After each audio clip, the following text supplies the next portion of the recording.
Rishika. Yes ma'am. हाँ बेटा, last lecture क्या हुआ था? हम लास्ट लेक्चर हम समास कर रहे। समास कंप्लीट हो गया था ना? हम हमने समझा दिया था, उसके क्वेश्चंस करेंगे क्या अभी? क्या बेटा? हाँ, हमने एक्सप्लेनेशन कंप्लीट किया था, उसके क्वेश्चंस करेंगे क्या अभी? उसके क्वेश्चन कहाँ होते हैं उसके? इसमें समास में ना कौन सा? मतलब आपकी आवाज बेटा मुझे क्लियर नहीं आई। समास कंप्लीट किया था हम लोगों ने, चैप्टर भी कोई किया था क्या?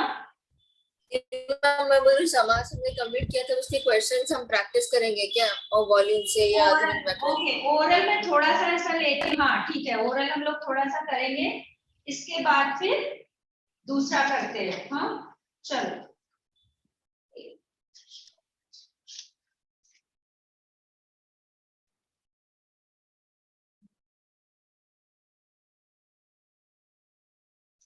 वो आपको जो कारक वाला बोल रहे थे वो आपको समझ में आ गया कि लिखाने की जरूरत है?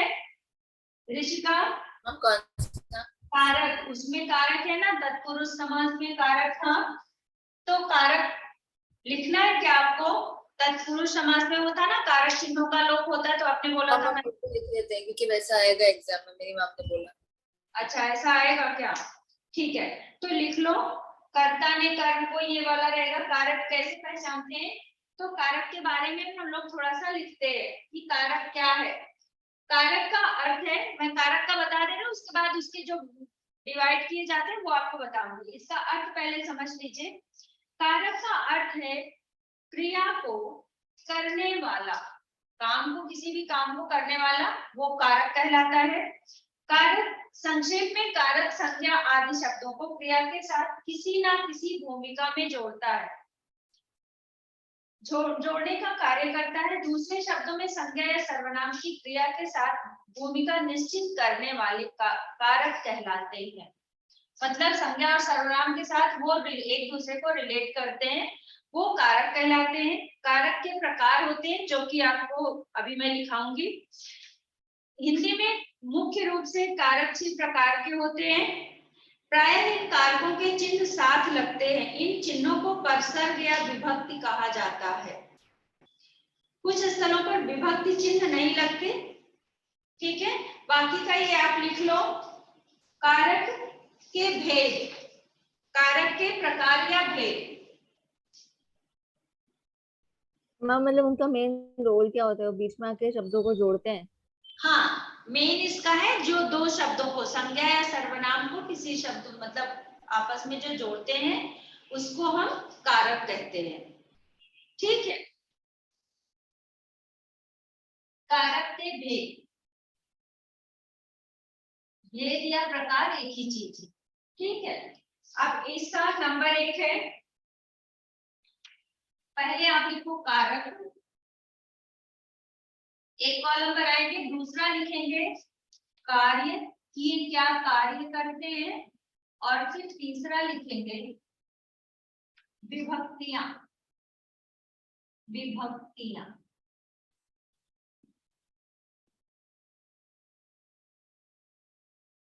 ठीक है। कारक जैसे नंबर 1 मुख्य 6 है, दो और भी बताए गए हैं जो कि हर समय प्रयोग में नहीं आते मुख्य, लेकिन 6 ही है आपके। जैसे नंबर 1 कर्ता, कर्ता का क्या है? क्रिया को करने वाला, क्रिया को करने वाला। अक्षर ये लिख लो आप भी, अक्षर ये आप भी लिखिए। यस मैम, लिख रहा हूँ। हाँ, क्रिया को करने वाला। विभक्तियां क्या है? ने या बिना चिन्ह, इसका विभक्त क्या है? ने, कर्ता ने, ठीक है। या ये समझने के लिए है, इसका मेन तो ये ने है, फिर या बिना चिन्ह, मतलब बिना किसी उसके, बिना चिन्ह।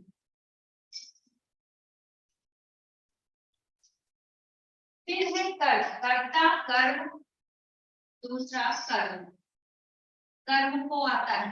अब इसका ये कारण क्या रहता है, जिस पर क्रिया का प्रभाव या फल पड़े, जिस पर क्रिया का प्रभाव, जिस पर क्रिया का प्रभाव या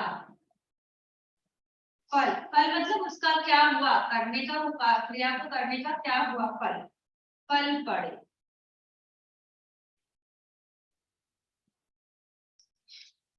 कर्ता ने कर्म को, ये आ गया कब को, ठीक है। फिर या बिना चिन्ह, आपको सिर्फ इतना याद रखना, वो तो मैं सिर्फ ज्यादा ही समझा रही हूँ, तो उतना आपको उस पर ज्यादा ध्यान नहीं देना, सिर्फ ये ध्यान देना है कर्ता ने कर्म को, या फिर इसको नहीं भी लिखेंगे तो भी चलेगा, बिना चिन्ह का कोई जरूरत नहीं, सिर्फ ये याद करना है कर्ता ने कर्म को। मैम जिस पर क्रिया का प्रभाव या फल पड़े मतलब, देखो जो क्रिया हो रही है, कर्म क्या है, जो काम हो रहा है, जैसा बच्चा खेल रहा है तो उसका कर्म क्या हो रहा है, खेलना, वो क्रिया क्या हो रही है, खेल रहा है, और प्रभाव किस पर आ रहा है, जिस पर क्रिया का प्रभाव पड़े वो क्या होता है, कर्म होता है। बच्चा फुटबॉल खेल रहा है, कर्म क्या कर रहा है, वो फुटबॉल, वो खेलना उसका कार्य है, लेकिन क्या खेल रहा है, फुटबॉल खेल रहा है। वो आप लोगों को वाच्य नहीं पढ़ाया जाता ना, उसमें वो रहता है, लेकिन इतना ही समझो कि कर्ता ने कर्म को, यानी जो काम वो कर रहा है उस पर जो असर पड़ रहा है, उसका जो फल आ रहा है वो आपका कर्म होता है। जैसे आपको सिंपल सा है, बच्चा किताब पढ़ रहा है तो पढ़ना उसका क्रिया है, लेकिन क्या पढ़ रहा है, किताब पढ़ रहा है। समझ आया? तो मैम फुटबॉल खेल रहे तो उसमें फुटबॉल पे उसका हाँ, असर फुटबॉल पड़ता है, पर इसलिए फुटबॉल। उसका असर फुटबॉल पर आ रहा है ना बेटा, वो खेल रहा है तो क्रिया क्या कर रहा है, खेल रहा है, क्या खेल रहा है, फुटबॉल खेल रहा है। तो कर्म यहाँ पे फुटबॉल हो जाएगा। हाँ, वो कर्म क्या कर रहा है, वो खेल, क्रिया तो उसकी खेलना है, लेकिन कर्म क्या कर रहा है कि वो फुटबॉल खेल रहा है, वो फुटबॉल को खेल रहा है, मैम फुटबॉल कर्म यहाँ पे फुटबॉल हो जाएगा, फिर नहीं और को क्या है एग्जैक्टली? बेटा फुटबॉल को खेल रहा है ना, हाँ तो वही यहाँ पर आया कि जिसमें, जिस पर क्रिया का प्रभाव या फल पड़े। हाँ मैम। थर्ड, करण,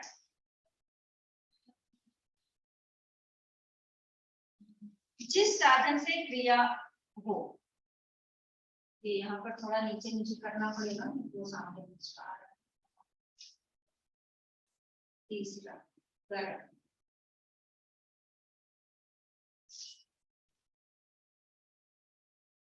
जिस साधन से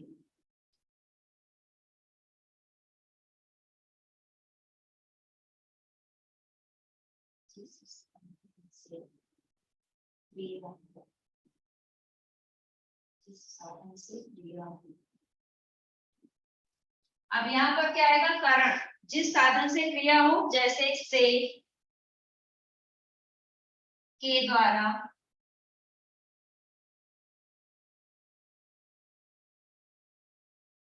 से के द्वारा, के साथ, के साथ,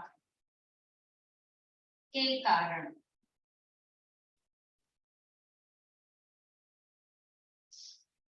ये इसका रहेगा तीसरा, ये इसका दूसरा, ये इसका पहला। फोर्थ,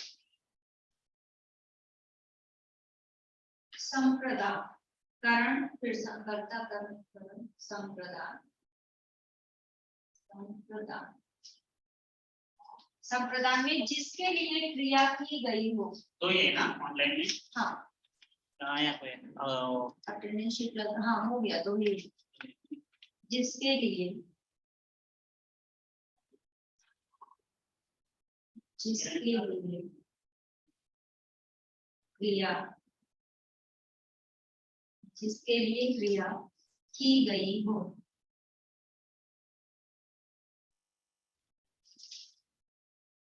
जिसके लिए क्रिया की गई हो, उसमें क्या है, के लिए, के लिए,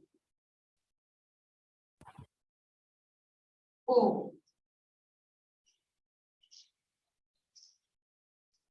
के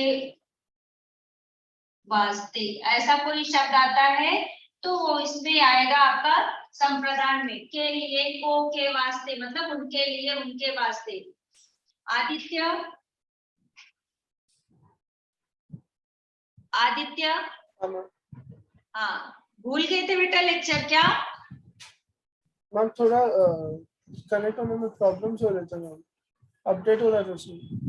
ओके, और आप लोगों को ऑफलाइन आने में प्रॉब्लम आ रही है क्या भाई अभी?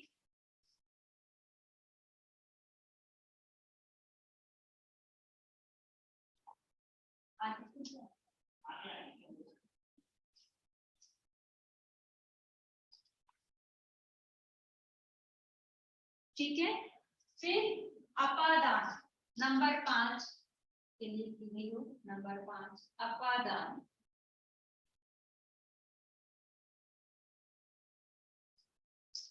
जिससे पृथक हो, जिससे पृथक मतलब अलग होना, जिससे पृथक हो,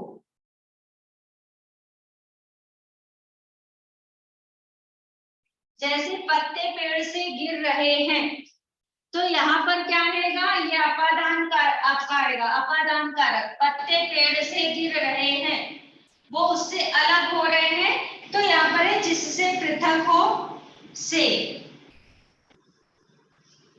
पृथकता सूचक, पृथक मतलब अलगाव, पृथकता सूचक।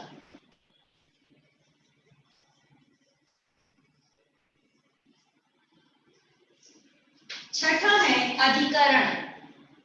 मैम तो यहाँ पे से पृथकता के लिए यूज हो रहा है, ऊपर जो से है वो साधन के लिए यूज हो रहा है। क्या बेटा? मैम यहाँ पे जो से है वो पृथकता के लिए यूज हो रहा है, ऊपर जो से लिखा है अपने करण वाले में वो साधन के लिए यूज हो रहा है। हाँ यस, जिस साधन से क्रिया हो, मतलब जिससे, जैसे घुड़दौड़ है ना, या फिर इस तरह से जो आपके सेंटेंस बनते हैं वो आपका जिसमें किसी साधन से, जिस साधन से वो काम किया जा रहा है, तो वो आपका इसमें आएगा, अवकरण कारक में आएगा। और जो अलग हो रहा है, जैसे पत्ते पेड़ से गिर रहे हैं या बच्चे विद्यालय से जा रहे हैं, तो वहां पर आपका ये अधिकरण कारक होगा। ठीक है, क्रिया करने का स्थान या आधार, अधिकरण में क्रिया करने का, क्रिया करने का स्थान या आधार, आधार। ठीक है, अब इसमें आएगा मेज पर, मेज पर, जैसे बच्चे छत पर बैठे हैं या कक्षा में बैठे हैं, तो क्रिया करने का स्थान क्या है वो आपको बताना है, तो ये अधिकरण कारक हो गया। समझ में आया बेटा? ये मेन होते हैं 6, 2 इसमें और होते हैं, 7वां और 8वां, संबंध और संबोधन। संबंध क्या होता है? क्रिया के अतिरिक्त अन्य पदों से संबंध बताने वाला, जैसे का, के, की, रा, रे, री, ना, ने, नी, ये सब आपके आते हैं संबंध कारक में, उसका उससे संबंध ऐसा। तो ये आपका का, के, की, ना, ने, नी और ये रा, रे, री आएगा। और इसके बाद संबोधन है, जिस संज्ञा को पुकारा जाए, जैसे अरे, लोग बुलाते हैं ना, अरे इधर आओ, तो ये क्या है? संबोधन है। अरे सुनो ना, तो ये संबोधन में आएगा। ठीक है, चलो इसको भी लिख लो। वैसे मेन तो आपके लिए 6 है, ऊपर वाला लिख लिया आप लोगों ने? हाँ आदित्य, अक्षत, आप लोगों की भी आवाज मुझे आनी चाहिए।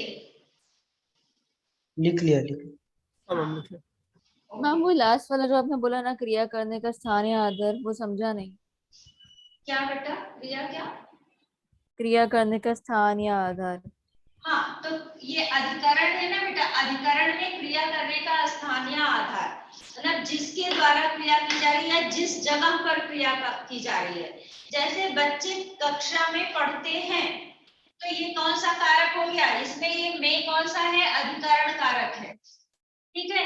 या गौरी छत पर बैठी है, तो छत पर जो है वो क्या है, अधिकरण कारक हो जाएगा।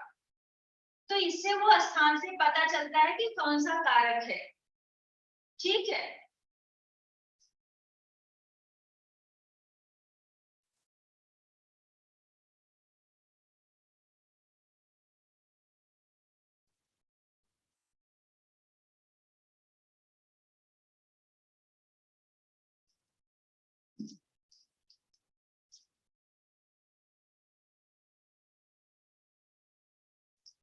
लास्ट वाला ये इम्पोर्टेंट नहीं, 6 आपकी जरूरी थे, ये सिर्फ अपने जानकारी के लिए आप लोग लिख लो। संबंध में तो 6 है। संबंध में क्या है, क्रिया के अतिरिक्त अन्य पदों से संबंध, क्रिया के अतिरिक्त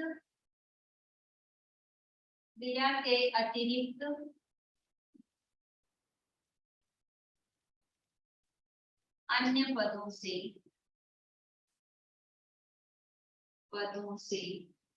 संबंध।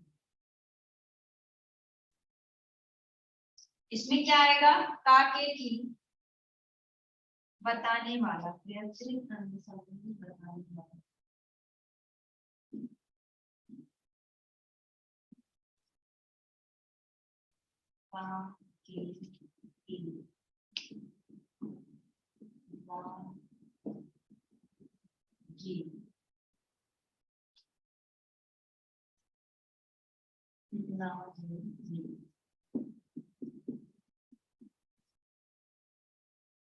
आपका 7th है और 8th है,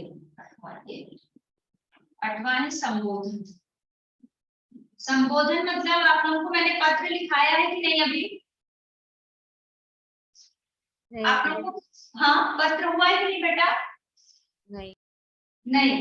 पत्र में संबोधन एक शब्द आता है। संबोधन मतलब जब हम किसी को संबोधित करते हैं, जैसे जो है उसके नाम से, जैसे प्रधानाचार्य, या फिर आपका कोई भाई है, प्रिय मित्र, या मतलब कोई दोस्त है, प्रिय मित्र, ऐसा करके जब हम संबोधित करते हैं तो वो संबोधन कहलाता है। तो यहाँ पर है, जिस संज्ञा को पुकारा जाए, जिस संज्ञा को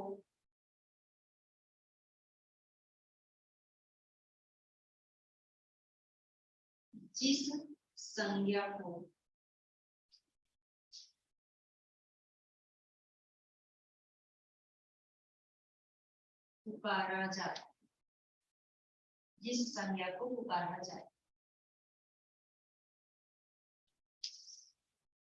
अरे, ओ,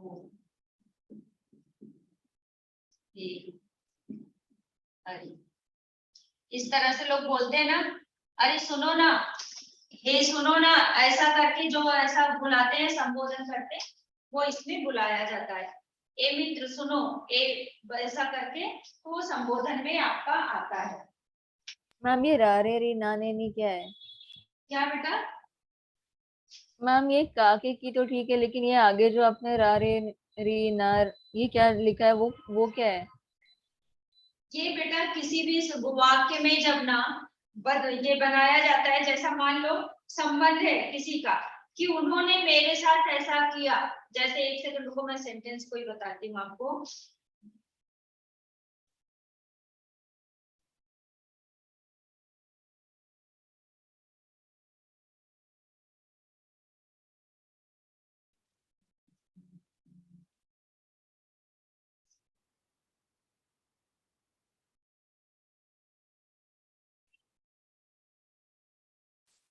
इसके लिए ये वाक्य आएगा आपका कि वो जा रही थी और रास्ते में वो मिली, मतलब जा रही, रा रही, मतलब कोई भी वाक्य बेटा अलग अलग उसमें ना जगह पर अलग अलग तरह के वाक्य सेंटेंस बोले जाते हैं। तो यहाँ पर जैसे इसमें है कि उनका मित्र उनके साथ जा रहा था, उसका मित्र, तो उसने दूसरों के साथ, तो यहाँ पर रा रे री जो लास्ट का आता है वो आपका इसमें संबंध में बताया जाता है। अभी उसका एग्जैक्ट ये आपका मैं ये एग्जांपल नहीं बता पा रही हूँ, तो मैं बताती हूँ थोड़ा सा।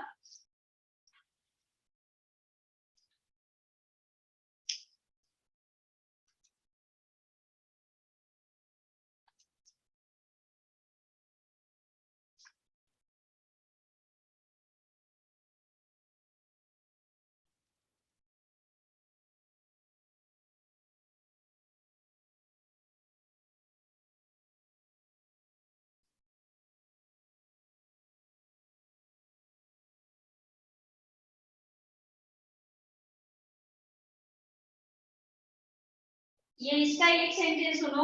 उसने बताया था कि दूसरा कोई नहीं है, तो दूसरा कोई नहीं, दूसरी कोई नहीं, तो ये एक दूसरे से जो संबंध बना रहे हैं वो आपको रारेडी में आता है। उसके जैसा दूसरे कोई नहीं है, तो दूसरे मतलब वो दो वाक्य को एक साथ जोड़ रहे हैं, तो वो संबंध एक दूसरे से रिलेट कर रहे हैं, ये आपका संबंध, इसीलिए संबंधवाचक कारक कहा जाता है। ठीक है बेटा, ये इसमें मैं इसको और डिटेल में अगर आपको समझना है तो मैं बाद में बताऊंगी, ऐसा एग्जांपल के लिए मैं दिखाने की कोशिश करूंगी, लेकिन अभी समझने के लिए इतना ही रहेगा आपका। मेन आपका इसमें समझना जो रहता है वो आपके ये कार के लिए मेल पर से अरे ये किस कारक में आते हैं वो आपको समझना रहता है। और ये रारेडी जैसा कि मैंने बताया हर सेंटेंस का अलग अलग तरीके का वो उसने बताया था कि वो ऐसा करेगी, यह दूसरों के साथ कैसा करना है, तो एक दूसरे को संबंध से कैसे बनाना है वो इसमें रारेसी जोड़ते हैं। ऋषिका, हाँ मैम। बेटा आपकी मैम ने कुछ एग्जांपल्स इस टाइप के कुछ दिए हैं क्या? मैम उन्होंने तो खाली काके की बताया। हाँ, तो मेन तो वही है, मैं वही बोली कि मैं थोड़ा एक्स्ट्रा बता रही तो उसमें ज्यादा उलझने का नहीं है। Okay ma'am. ठीक है, सिर्फ आपको ये कार की ये सारा लर्न करो। मैं पहले ही बोली कि एक्स्ट्रा में मत जाओ। ये आपका जो ये बताया गया, देखो मैंने पहले ही बोला कि ये तो आपके सिर्फ समझने के लिए पढ़ो या ना पढ़ो, मेन तो आपके 6 ही होते हैं। अधिकरण तक आपका मेन होता है, वही तक पूछा जाता है। ये संबंध और संबोधन समझने के लिए है कि आपको जैसे कुछ चीजें होती है कि एक्स्ट्रा बताई जाती है, तो ये एक्स्ट्रा में है, आपके एग्जाम में बस संबोधन तक ही आएगा, सॉरी अधिकरण तक आएगा। संबंध और संबोधन, संबंध किसका किसके साथ क्या संबंध है वो बताया गया है, और संबोधन किसको हम बुलाते हैं, जैसे लोग बुलाते हैं अरे सुनो ना वो क्या कर रहे हो, तो इस तरह से ये आपका संबोधन हो गया।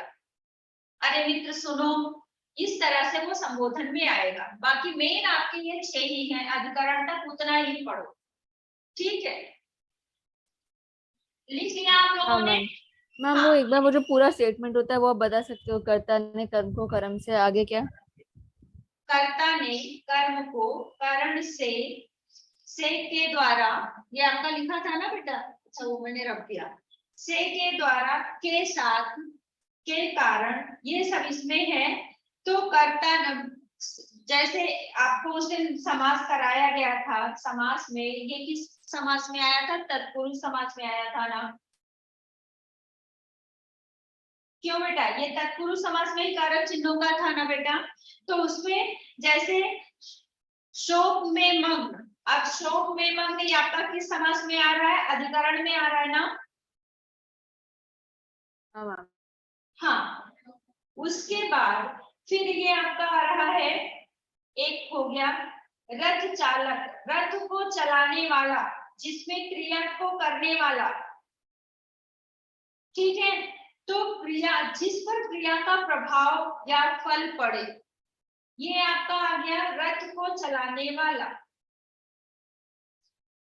इस तरह से ये सेंटेंस इसमें बनाया गया। फिर है देश के लिए भक्ति, तो आपका ये इसमें आ रहा है के लिए, के लिए, जिसके लिए क्रिया की गई हो, संप्रदान में आएगा। हाँ मैम। ठीक है, हाँ, कर्ता ने कर्म को करण से, सिंपल सा ऐसे ही पढ़ते हैं, कर्ता ने कर्म को करण से, संप्रदान के लिए, अपादान से, और फिर अधिकरण में पर। ठीक है, इतना ही याद करना है आपको। इसके बाद आज हम लोग वो आप लोगों का ये वाला चैप्टर हुआ है क्या स्पर्श में? क्या उसका नाम क्या है? तीसरी कसम। नहीं मैम, नहीं हाँ हुआ है। मैम। किसी के स्कूल में कराया जा रहा है? मैम हो गया है। स्कूल में हो गया? हाँ ठीक है, आप लोगों ने बताया नहीं तीसरी कसम आ रहा है बेटा, ये 3-4 साल पहले आपके सिलेबस से हटा मैम, दिया मैंने गया। बताया था पिछले बार, मैंने ये भी अच्छा, पूछा था आपने कि बताया। गाइड में नहीं है। आपने बोला था कि बाद में मिलेगा। ओके ओके बेटा, तो मुझे नहीं याद रहा होगा। ठीक है, तो आज हम लोग ये करते हैं पत्र नहीं हुआ अभी, तो आज हम लोग पहले पत्र करेंगे। लघु कथा हो चुका है ना? लघु कथा हो चुकी है आप लोगों की? हाँ या नहीं भाई? हाँ मैम, आपको करवाएं। लघु कथा हो गई है ना? क्या बात है, याद नहीं आ रहा है? ऋषिका, लघु कथा हुई है कि नहीं बेटा, आप बताओ। मैम नहीं, शायद से। ऋषिका,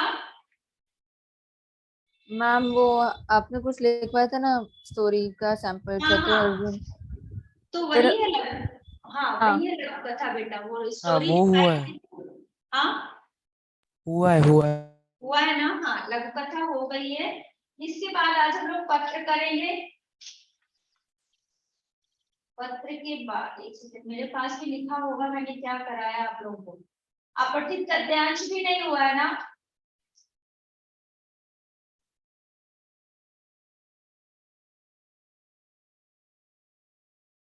नहीं मैम, हम्म,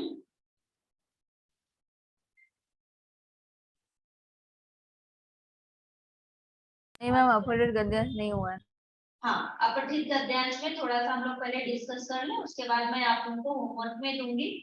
और होमवर्क में अभी आज तो मैं एक दूंगी जो आपको सेंटेंस में करना था, पूरा वो रीड करके आपको आंसर लिखना पड़ेगा पूरा सेंटेंस में जैसे लिखा जाता था। और अभी आप लोग का सैंपल पेपर नहीं आया है, तो सैंपल पेपर आने के बाद फाइनल होगा कि वो एमसीक्यूज में देने वाले हैं या फिर ऐसा जैसा सेंटेंस में आंसर आप लोग लिखते हो। ठीक है, फिर वो बाद में हम लोग प्रैक्टिस करेंगे, लेकिन अभी तो यही रहेगा।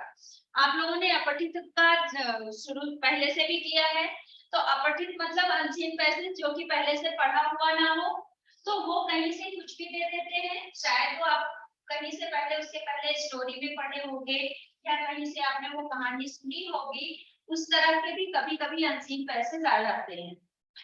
लेकिन कभी कभी नए होते हैं जो कि आपको पूरा पैसेज रीड करना पड़ता है, उसके बाद अपने आंसर तो आपका उसी में दिया रहेगा, लेकिन उसको ओन वर्ड्स में अपने शब्दों में लिखना रहता है। ठीक है, अब उसमें कभी कभी ये पूछा जाता है कि उपर्युक्त तो गद्यांश का, यानी मैं हाँ उपर्युक्त क्वेश्चन तो नीचे दिया जाता है, तो क्वेश्चन में रहता है उपर्युक्त गद्यांश का शीर्षक बताइए। तो शीर्षक कैसे पहचानते हैं वो बताएंगे मुझे आप लोग कोई?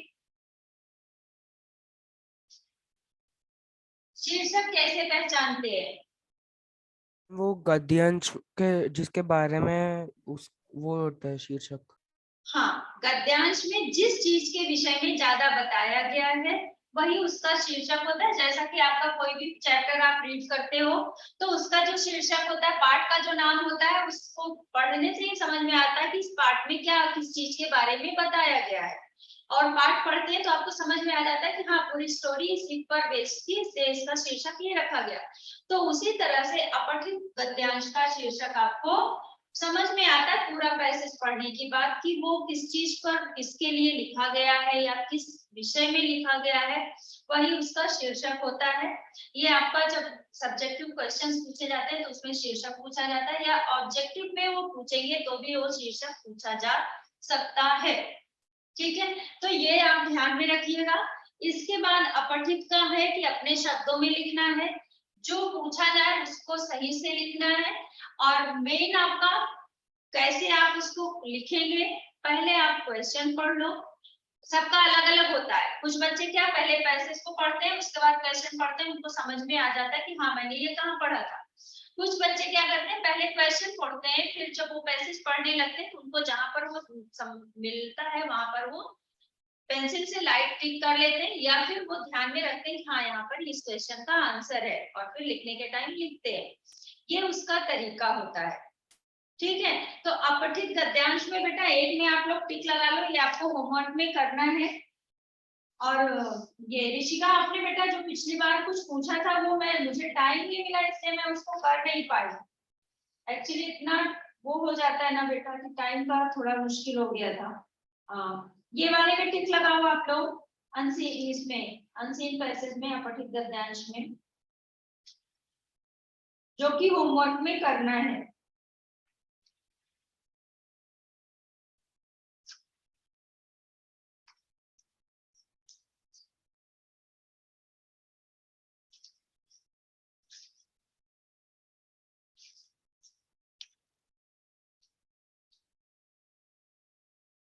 इसमें पेज नंबर 49 में देखो जरा, पेज नंबर 49 उसका पहला यही वाला है ना, मनुष्य नाशवान प्राणी है। हाँ मैम।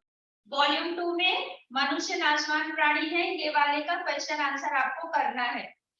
अभी आप खुद से लिख सकते हैं तो अच्छी बात है, नहीं तो इसका आंसर पीछे दिया हुआ है, एक बार आप देखकर भी प्रैक्टिस कर लीजिए और उसके बाद मैं थोड़ा सा देखती हूँ, शायद वो सैंपल पेपर आपका आ जाएगा तो उसमें डिसाइड हो जाएगा कि आपको एमसीक्यू, और नहीं तो मैं एक आप लोगों को ऐसा शेयर मतलब यहाँ पर क्लास में मैं दे दूंगी और आपको शेयर करूंगी एमसीक्यू टाइप वाला, वो भी आपकी प्रैक्टिस के लिए हो जाएगा। ठीक है, तो अभी तो इसको आप लोगों को होमवर्क में करके लाना है, मतलब करना है। ऋषिका बेटा मुझे आपकी नोटबुक मिल नहीं पा रही, आप कोशिश नहीं कर रहे हो क्या ब्रांच में पहुंचाने की?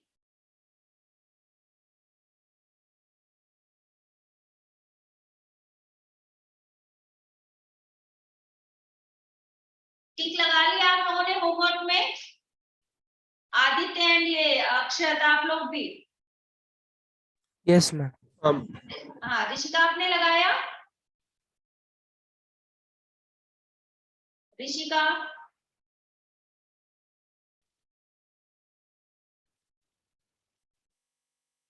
ऋषिका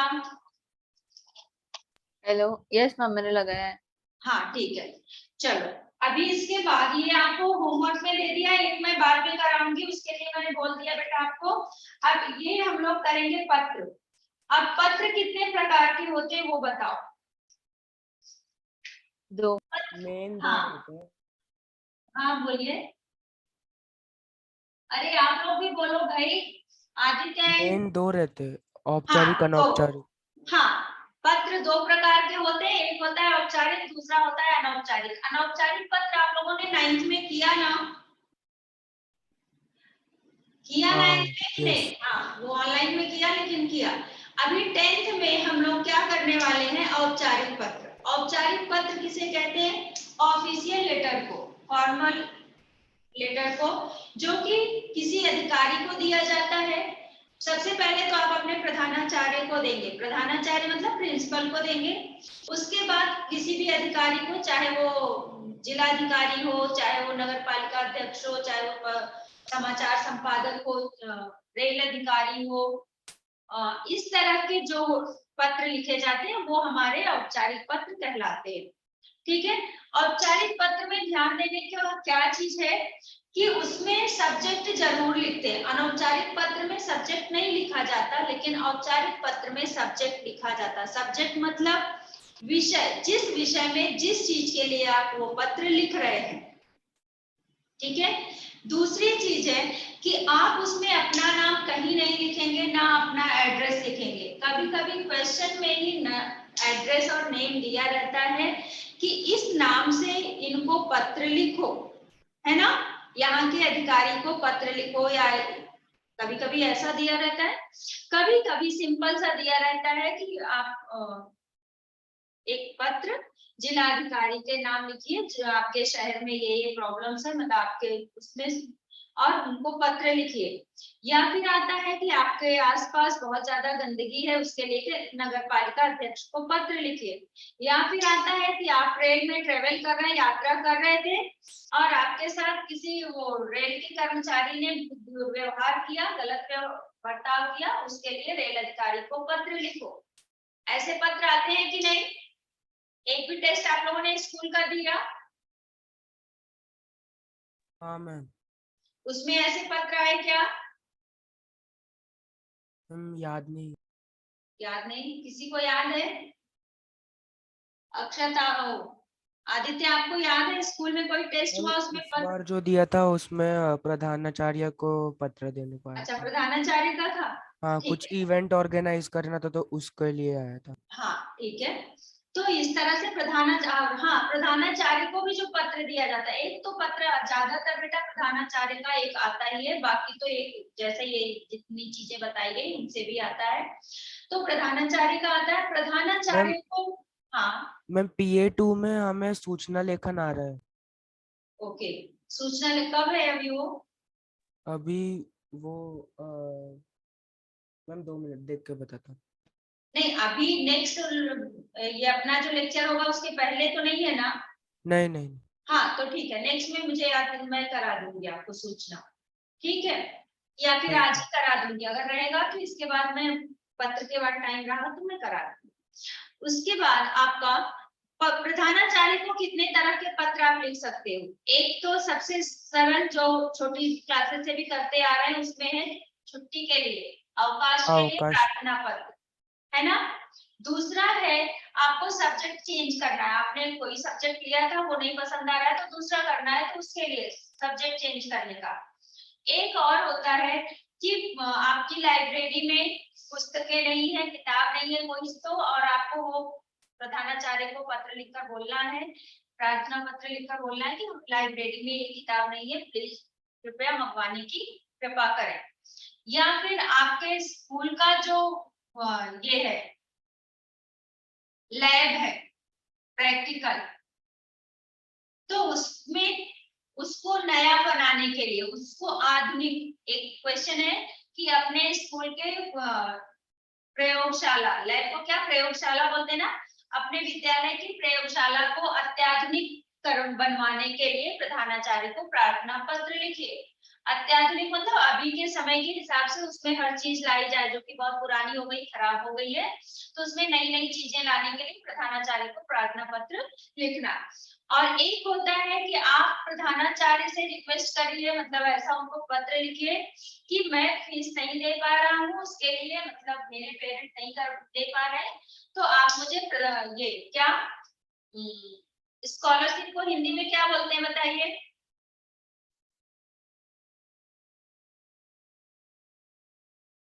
कौन बताएगा?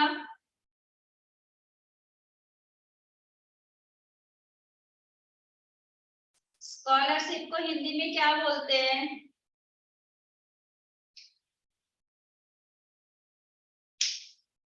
ऋषिका?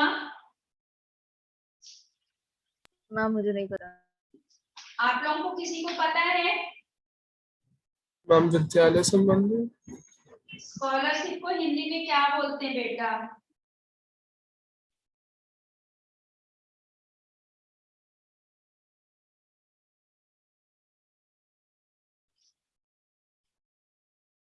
छात्रवृत्ति, स्कॉलरशिप को छात्रवृत्ति बोलते हैं, ठीक है?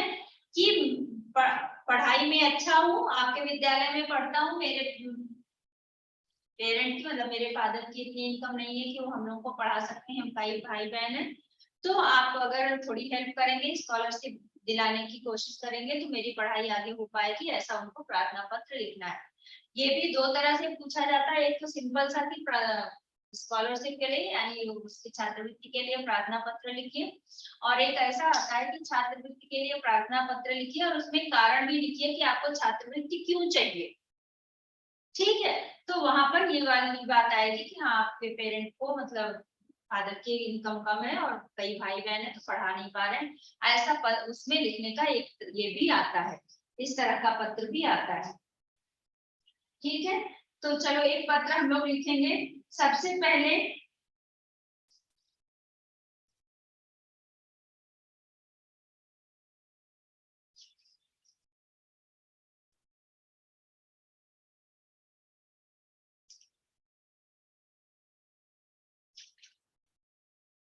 इसी टाइप का लिख लेते हैं बेटा, प्रधानाचार्य को पत्र ही लिख लेते हैं पहले।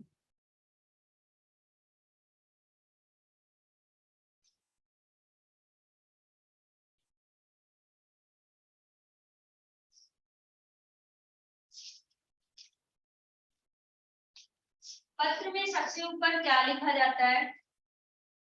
अपना एड्रेस या जिसको भेज रहे हैं उसका एड्रेस? अपना। अपना। तो हमारा एड्रेस यहाँ पर नहीं लिखना है तो क्या लिखेंगे बेटा? परीक्षा भवन। परीक्षा भवन। यस, परीक्षा भवन। डैश डैश केंद्र, इसके बाद डेट, दिनांक आएगा। केंद्र भी हाँ। नहीं लिखते ना? क्या आदित्य? अक्षर? केंद्र भी नहीं लिखते। केंद्र भी नहीं लिखते? नहीं तो क्या लिखाया है? मैम, इसके बाद हमें हमारा वो क्लास नंबर लिखा है और वो मतलब जैसे दिल्ली का रहेगा तो दिल्ली लिखने लिखा है। आपकी आवाज नहीं आ रही क्लियर। हाँ अक्षर, तब बोलो थोड़ा। अक्षर? मैम मैं बोल रहा हूँ कि हमें हमारा वो क्लास नंबर लिखने को कहा है और वो मतलब जैसे दिल्ली है तो दिल्ली लिखने को, स्टेट लिखने को कहा है। ओके ठीक है। देखो इसमें क्या है, पत्र का फॉर्मेट बेटा सेम होता है, उसमें थोड़ा सा चेंजेस होते हैं। जैसे डेट का हो गया या फिर जैसा आपने बताया, तो वो उतना आपके स्कूल का फॉलो करोगे। क्यों? क्योंकि आपके स्कूल के जो टीचर जो भी हैं, तो वो जो बताएंगे सारे बच्चे एक जैसा करेंगे, आपका थोड़ा डिफरेंट रहेगा, वो नहीं होना चाहिए। तो हर चीज वही करो, बाकी फॉर्मेट सेम होता है। तो यहाँ पर परीक्षा भवन और केंद्र भी होता है, ठीक है। आपके स्कूल वाले बोल रहे हैं कि नहीं करो तो नहीं करो, लेकिन ये लिखा जाता है, ठीक है। और फिर इसके बाद यहाँ पर आप डेट डालेंगे। अब डेट में ध्यान रखना है कि जिस दिन आप पत्र लिख रहे हैं, आज लिख रहे हैं तो आज की डेट, एग्जाम जिस दिन है आपका बीच में टेस्ट है उसका, उस दिन का डेट डालेंगे। बोर्ड पेपर देंगे तो वो उस दिन का डेट डालेंगे। जिस दिन पत्र लिख रहे हैं वही डेट वहां पर पढ़नी चाहिए। तो ये करने के बाद आप डेट लिखेंगे, ठीक है। डेट आज क्या है? 5 है ना, और इसके बीच जगह छोड़ना है आपको, ये जगह छोड़नी है 5 अगस्त।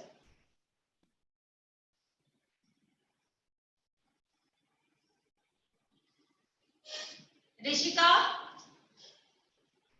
Yes ma'am. बेटा, आपके स्कूल में कुछ चेंज है बताया गया? मैम अगस्त के बाद कॉमा रहेगा। हाँ, अगस्त के मैम, बाद। आप पत्र के बारे में पूछ रहे हो चेंज? क्या बेटा? आप पत्र के बारे में पूछ रहे हो क्या? हाँ, मैं पत्र के बारे में ही पूछ रही हूँ। मैम पत्र हमारे स्कूल में हुआ ही नहीं अभी तक। अच्छा, अभी पत्र नहीं हुआ है, तो नहीं हुआ है तो एक चीज ध्यान से सुनो बेटा। मैम रहेगा कि नहीं रहेगा पूछ रहा हूँ। रहेगा रहेगा। नहीं नहीं, कॉमा रहेगा कि नहीं रहेगा? हाँ, देखो ये 5 अगस्त कॉमा 2022 ये रहेगा, ठीक है। ठीक। सुनिए, मैं क्या बोल रही थी कि देखो पत्र का फॉर्मेट सेम होता है, उसमें कुछ चेंज नहीं, लेकिन थोड़ा चेंज होते हैं। जैसे डेट का होता है, या फिर जैसा कि अभी अक्षत ने बोला कि मैं मेरे यहाँ वो मैम ने वो नवी, और ये जो अक्षत आप बोल रहे हो ना बेटा, नई दिल्ली या कुछ ऐसा करके, वो पत्र में एड्रेस दिया है तो डालना है, ठीक है। कभी कभी पत्र में एड्रेस दे दिया जाता है कि किसके नाम से पत्र लिखना है, किस विद्यालय के नाम से किसको पत्र लिखना है। तो ये सारा अगर क्वेश्चन में दिया है तो आप वही लिखोगे, नहीं दिया है तो परीक्षा भवन और केंद्र ऐसा लिखा जाता है, या फिर आपकी मैम ने जो बोला आप वो लिखो। बाकी फॉर्मेट सेम रहता है, ठीक है। अब इसके बाद ये हो गया। अब ये करने के बाद जगह छोड़ेंगे, एक लाइन यहाँ पर छोड़ेंगे और फिर लिखेंगे सेवा में। सेवा में, सेवा में किसके लिए लिख रहे हैं? प्रधानाचार्य को पत्र लिख रहे हैं। सेवा में प्रधानाचार्य।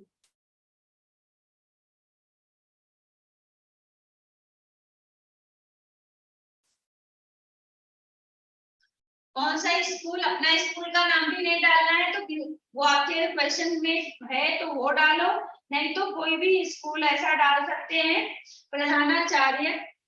मैम वो ब से क ख ग ऐसे डालते थे ना हम लोग। हाँ हाँ, ऐसा भी डाल सकते हो बेटा, ऐसा करके विद्यालय, ठीक है, आवासा विद्यालय, ऐसा भी डाल सकते हो, आवासा विद्यालय, और क्वेश्चन पेपर में दिया है तो वो डाल सकते हो, ठीक है, आवासा विद्यालय नवी मुंबई या नई दिल्ली, नई दिल्ली डाल दो, नई दिल्ली, ठीक है, ये आपका एड्रेस हो गया।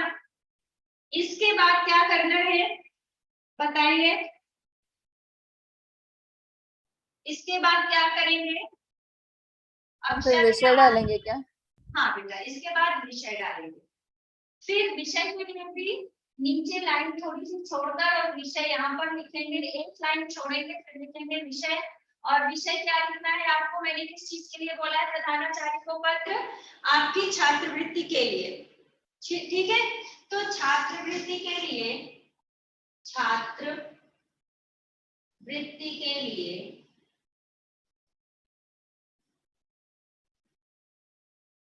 प्रार्थना पत्र,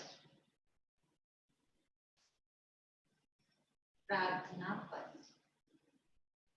छात्रवृत्ति के लिए प्रार्थना पत्र, ये आपका इतना आएगा, ये एक सीध में आना चाहिए।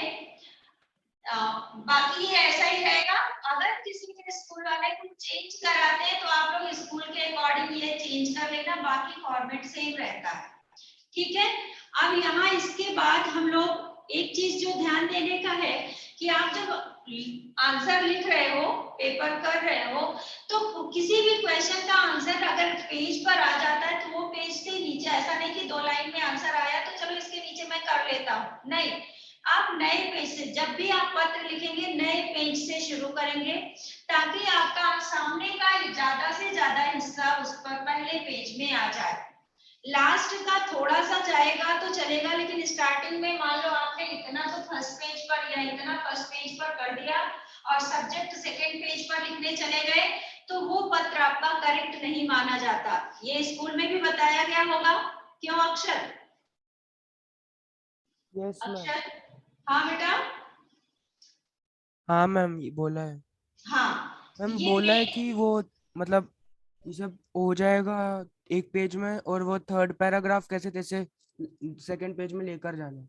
हाँ वही वही, स्टार्टिंग का मतलब ज्यादा से ज्यादा फर्स्ट पेज में कर लो, और जैसा अभी आपका क्वेश्चन जो ये पत्र आता है वो 120 वर्ड्स का आता है, तो बहुत ज्यादा तो नहीं है, लेकिन आपका ये सब में ज्यादा पेज वो जगह जा रहा है, तो आप लेकिन फिर भी जितना आपका होता है फर्स्ट पेज पे ही करो, थोड़ा पार्ट पीछे जाएगा तो चलेगा, लेकिन पत्र हमेशा नए पेज से शुरू करेंगे। इसके बाद आगे अब क्या लिखना है, सब्जेक्ट तो आपने लिख दिया, अब फिर इसके नीचे महोदय या श्रीमान लिखेंगे, महोदय, महोदय, कॉमा, उसके नीचे सविनय निवेदन है कि, सविनय, दिख रहा है कि नहीं बेटा नीचे? नहीं दिख रहा है? चलो एक लाइन में लिखने के बाद आगे आ जाऊंगी।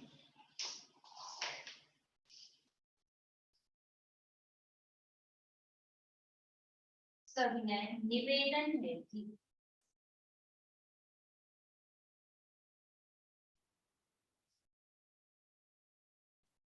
सविनय निवेदन है कि मैं आपके, सविनय निवेदन है कि मैं आपके विद्यालय में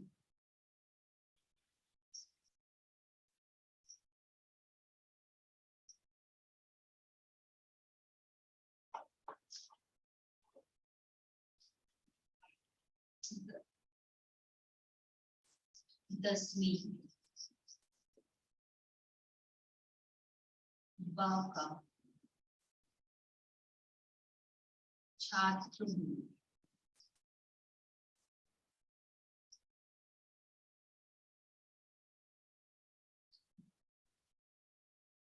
यहाँ तक लिख लो बेटा, इसके बाद मेरे बोर्ड में तो जगह नहीं है, मैं बाद में और ऊपर आऊंगी। इतना लिखो सब। सविनय निवेदन है कि मैं आपके विद्यालय में 10वीं बा का छात्र हूँ। सब लिख रहे हैं ना?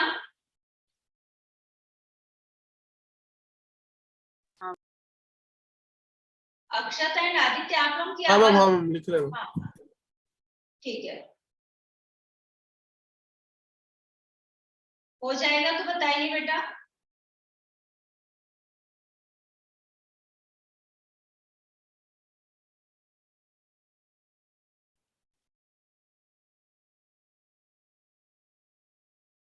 मैं आपके विद्यालय में 10वीं बा का छात्र हूँ। लिख लिया? यस।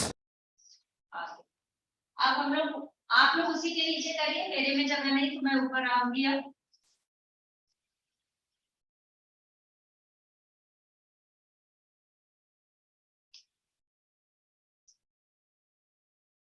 मैं विद्यालय में सदा,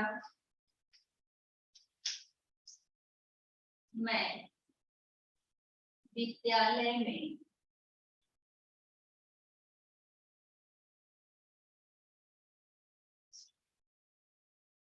सदा, सदा मतलब हमेशा, यहाँ पर आप हमेशा भी लिख सकते हैं। अब स्कॉलरशिप किसको मिलती है बेटा? कम पढ़ने वाले बच्चों को स्कॉलरशिप किसको मिलती है? जो अच्छा पढ़ाई करते हैं। जो पढ़ाई में अच्छा होता है उसको मिलती है। तो यहाँ पर मैं विद्यालय में सदा यानी हमेशा अच्छे अंक प्राप्त करता, सदा अच्छे अंक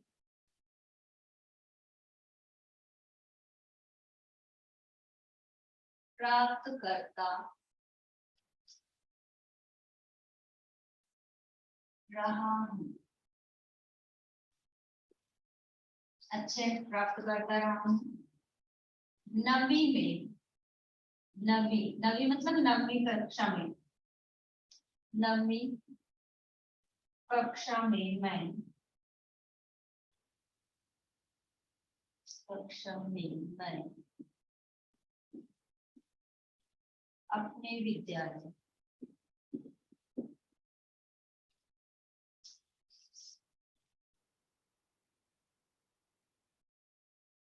नवी कक्षा में मैं अपने विद्यालय में प्रथम प्रथम आया, प्रथम आया था। इसके अतिरिक्त मैं भाषण प्रतियोगिताओं में, इसके अतिरिक्त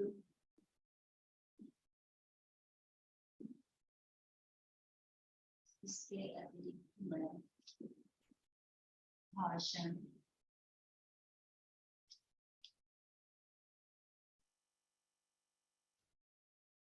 प्रतियोगिताओं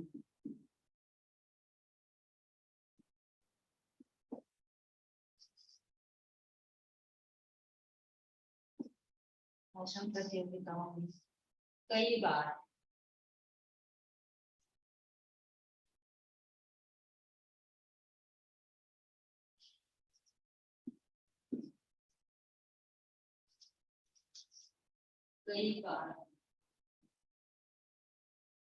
विद्यालय के लिए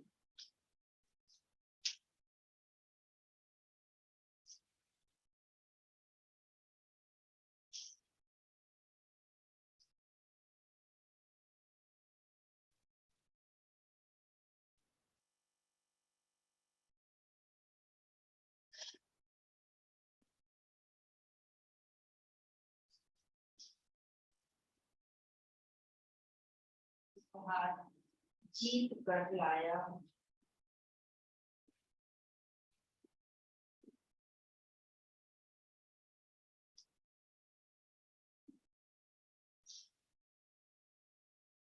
उपहार जीत कर लाया हूँ। खेल कूद में भी मेरी रुचि है, खेल कूद में भी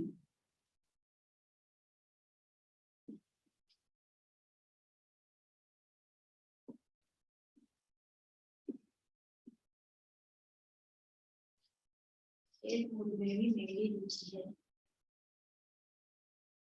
मेरे अध्यापक हुए।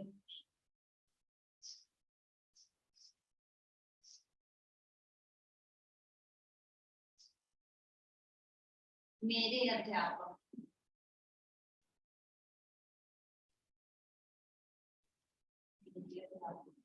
मेरे व्यवहार से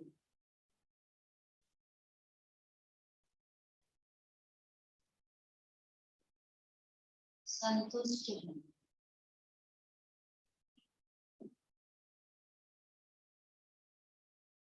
मेरे अध्यापक मेरे व्यवहार से संतुष्ट हैं। अब कोई अच्छा बच्चा होता है उसी को ये सारी चीजें मिलती हैं। पहले देखा जाता है कि पढ़ाई में भी अच्छा हो, बाकी भी हर चीज अच्छी हो उसकी, और उसका बिहेवियर भी सारे टीचर्स के साथ अच्छा हो।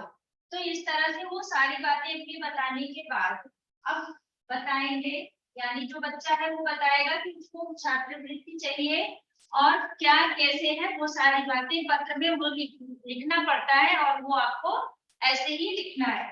इसके बाद इस वर्ष मेरे पैराग्राफ चेंज करना पड़ेगा। यहाँ आने के बाद पैराग्राफ चेंज करेंगे। इस वर्ष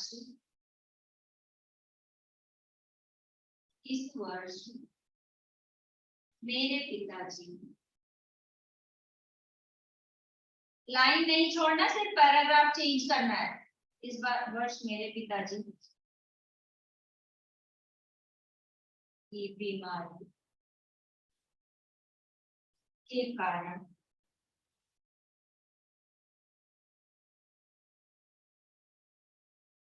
व्यापार में घाटा पड़ गया है। पड़ गया है। घर की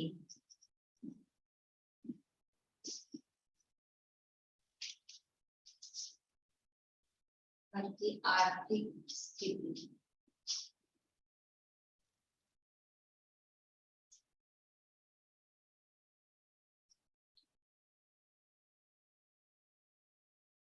घर की आर्थिक दशा ठीक नहीं है। पिताजी मुझे पढ़ाई से हटा। पिताजी लिख रहे हो ना बेटा सब? ऋषिका, हाँ मैम मैं तो लिख रही हूँ। आप लोग? यस हाँ हाँ, मैम। ठीक है बेटा। पिताजी मुझे पढ़ाई से हटा लेने की बात सोच रहे हैं। पिताजी मुझे पढ़ाई से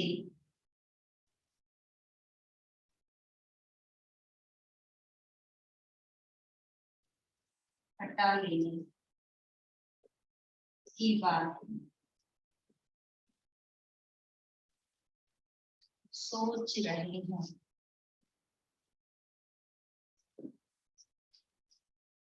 वे मेरा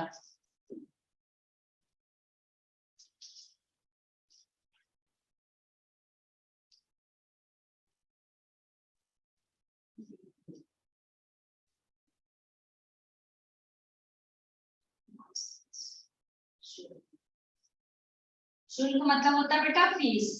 वे मेरा मासिक शुल्क देने में असमर्थ हैं। देने में असमर्थ देने में असमर्थ हैं। मैंने अपनी पाठ्य पुस्तकें तो मैंने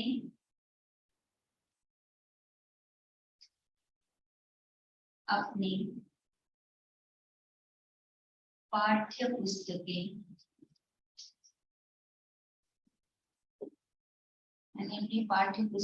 तो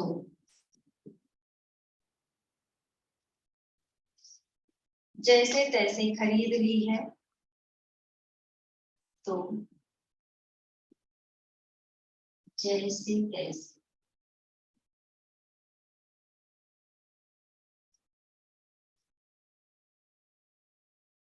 तैसे खरीद ली है।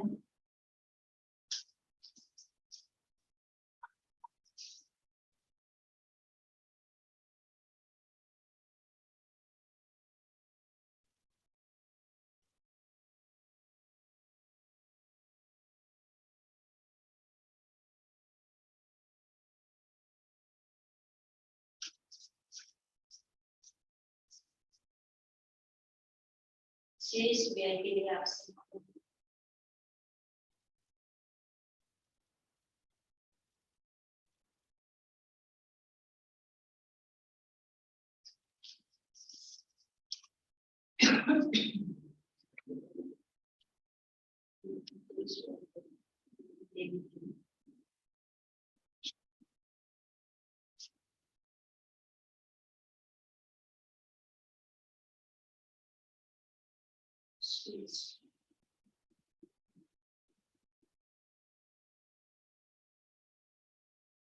शेष व्यय से खर्च के लिए लिखना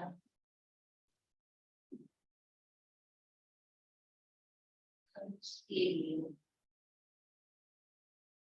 शेष खर्च के लिए आपसे नम्र निवेदन है, आपसे नम्र निवेदन है, नम्र निवेदन है कि मुझे अभी उसको कितने पैसे चाहिए होंगे कि कितना लिखा जाए, मुझे कितने रुपए लिखे जाएं उसको जरूरत के लिए। नम्र निवेदन है कि मुझे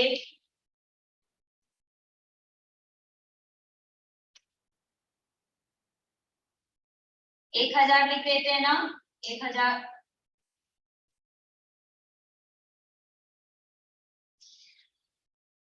रुपए मासिक छात्रवृत्ति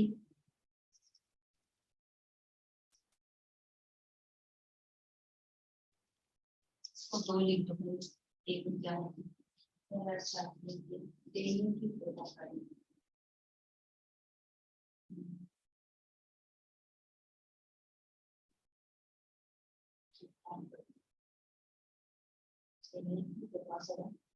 ताकि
बोर्ड में अवश्य ही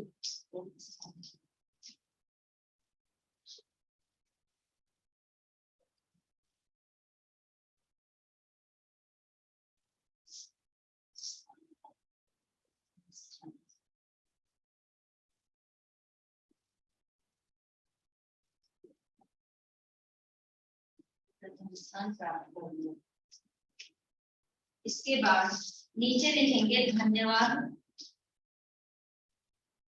हम बोर्ड में अवश्य क्या अवश्य ही प्रथम स्थान प्राप्त करूंगा। 1 सेकंड बेटा, ये लिखने के बाद मैं थोड़ा सा आपको दिखाने की कोशिश करूंगी। धन्यवाद। यहाँ पर नीचे लाइन छोड़कर, एक लाइन छोड़कर फिर लिखेंगे धन्यवाद, दिखाती हूँ धन्यवाद, ठीक है। और फिर यहाँ पर मेरे इसमें स्पेस नहीं है, लेकिन आप लोग फिर एक लाइन छोड़कर, पहले कितना लिख लो फिर मैं बता, ये प्रथम स्थान प्राप्त करूंगा, धन्यवाद।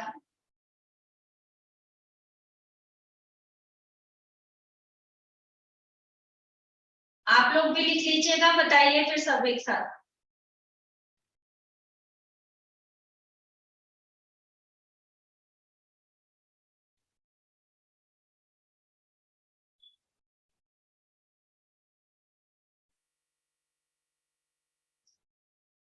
किसका किसका हो गया सबका? हाँ मैम। ऋषिका का हो गया, हाँ आदित्य आपका हो गया, हम एक मिनट लास्ट वाला लिखते हैं। हाँ ठीक है। अक्षत आपका हो गया। हो गया, ठीक है। आदित्य आप भी लिख लो। हाँ मैम हो गया। ओके, अब यहाँ तक मैम अभी धन्यवाद। ब्रेक है। ब्रेक हो गया? अरे बेटा सिर्फ थोड़ा सा और लिख लो, ब्रेक में थोड़ा आगे ठीक है, पीछे करके ले लेना 5 मिनट का। हाँ अब इसके बाद आप लोग एक लाइन छोड़ेंगे, धन्यवाद के बाद एक लाइन छोड़ेंगे और फिर उसके नीचे इसी साइड में राइट लेफ्ट साइड में ही लिखेंगे। अब जो गर्ल्स हैं वो लिखेंगे आपकी आज्ञाकारिणी शिष्या, और जो बॉयज हैं वो लिखेंगे आपका आज्ञाकारी शिष्य, ठीक है। ये आपका ध्यान देने का रहेगा, इसमें गलत मत करना, नहीं तो एबीएस के भी नंबर जाते हैं। इसी साइड में लेफ्ट साइड में ही वो धन्यवाद के बाद एक लाइन छोड़कर और फिर लिखेंगे आपका, बॉयज लिखेंगे आपका, गर्ल्स लिखेंगी आपकी। इसमें एक ही मात्रा और लगाना है, आपकी आज्ञा, आपका आज्ञाकारी शिष्य, ठीक है। अब आपको नाम तो लिखना है, तो आबासा जो भी लिखना है, काफागा आबासा या काफागा आबासा, ठीक। और फिर क्लास लिखनी है, कौन सी क्लास में है? 10th में है ना, तो 10वीं जो पहले लिखा है वही लिखेंगे, 10वीं बा, यही लिखा था ना, 10वीं बा। अभी ये आप लिखेंगी ऋषिका, आपकी आज्ञाकारी, मैं अलग से यहाँ पर लिख दे रही हूँ, लेकिन लिखना आपको यहीं पर है, आपकी आज्ञाकारिणी, आज्ञाकारिणी शिष्य, ठीक है। ये हो गया, और बाकी का ये यही रहेगा, लेकिन आपको ये यहाँ पर लिखना है जैसा बताया गया, ठीक है। अब इसके बाद इतना लिखकर आप लोग ब्रेक ले लो, फिर मैं इसमें थोड़ा सा बताकर एक होमवर्क देकर और फिर नया टॉपिक शुरू करूंगी। इतना करने के बाद 5 मिनट का ब्रेक ले लो। ये 45 हो गए बेटा, तब आपको ब्रेक की याद आई अक्षर?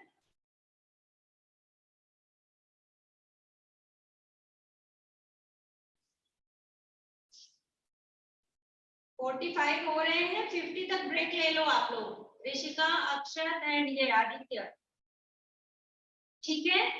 55 पर सब आ जाओ।